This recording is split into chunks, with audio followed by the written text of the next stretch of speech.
আর যুবক ভাইরা আপনাদের জন্য আমরা আছি। ৩,০০০ টাকা করে অক্টোবর মাস থেকে পাবেন গ্র্যাজুয়েট যুবকরা। আর যারা গ্র্যাজুয়েট নন,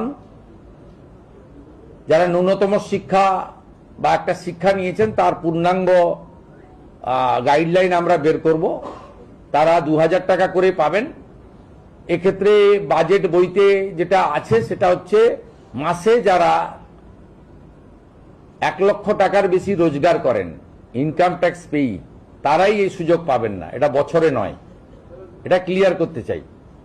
অর্থাৎ যাদের পরিবার মাসে ১ লক্ষ টাকা করে রোজগার করেন তারা তো ইনকাম ট্যাক্স ছাড় আছে আপ টু ১ লাখ।